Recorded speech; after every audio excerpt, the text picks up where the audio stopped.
ભરૂચના આંબેડકર ભવન ખાતે જાણીતા પત્રકાર અને નવજીવન ન્યૂઝના ડિરેક્ટર પ્રશાંત દયાળ ભરૂચના પત્રકારો સાથે સંવાદ યોજ્યો હતો। રમા ગોવિંદ ચેરિટેબલ ટ્રસ્ટ અને ચેનલ નર્મદા પરિવાર દ્વારા ભરૂચના આંબેડકર ભવન ખાતે જાણીતા પત્રકાર અને કટાર લેખક નવજીવન ન્યૂઝના ડિરેક્ટર પ્રશાંત દયાળ દ્વારા ભરૂચના પત્રકારો સાથે સંવાદ યોજાયો હતો, જેમાં દીપ પ્રાગટ્ય થકી કાર્યક્રમનો શુભારંભ કરવામાં આવ્યો। પત્રકારોએ તેઓને સ્મૃતિ ભેટ આપી સન્માન કર્યું હતું, જ્યારે પ્રશાંત દયાળે પોતાના પત્રકારત્વના અનુભવો વાગોડ્યા હતા। આ કાર્યક્રમમાં ચેનલ નર્મદાના ડિરેક્ટર નરેશ ઠક્કર, રમા ગોવિંદ ચેરિટેબલ ટ્રસ્ટના રશ્મિકાંત કંસારા તથા સિનિયર અને જુનિયર પત્રકારો ઉપસ્થિત રહ્યા હતા। એની જ્યોત પર જગાવતા રહેવું, મસાલને પણ પ્રજ્વલિત કરવી અને રાખવી, એ સિદ્ધિ જો કોઈને મળી છે તો એ પ્રશાંત દયાળને મળી છે। આજે એક એવું પત્રકારત્વ તમારી વચ્ચે, આપણી બધાની વચ્ચે ઉપસ્થિત છે કે જે લખી પણ શકે છે એટલું જાબાઝથી અને બોલી પણ શકે છે।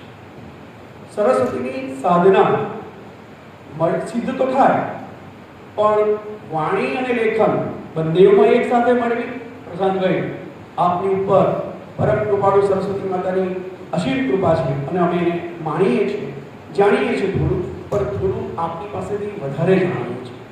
પત્રકારત્વના વ્યવસાયમાં તમે જેટલા સફળ રહ્યા છો એટલા કદાચ અમે તો નથી રહ્યા, કારણ ગમે તે હોય, પણ તમારામાંથી બધાએ ઘણું બધું શીખવાનું છે, પ્રેરણા લેવાની છે।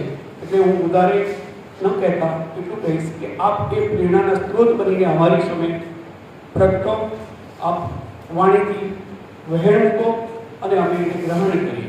પત્રકારત્વમાં આવ્યા પછી હું ડર લાગતો હોય કે હું પાછો જઈશ તો મને પીએમ નહીં ઓળખે, મને એસપી નહીં ઓળખે, મને કલેક્ટર નહીં ઓળખે, તો મારું શું થશે? કંઈ નહીં થાય। પણ આ વટ મારવા માટેનો ધંધો નથી।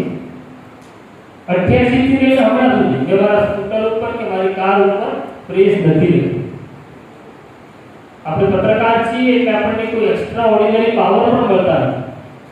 4 રસ્તા ઉપર પોલીસ વાળો આપણને રોકે, હેલ્મેટ કેમ નથી પહેર્યો, તો પ્રેસથી દંડ ભરી દેવાનો, પ્રોત્સાહન નહીં આપવાનું।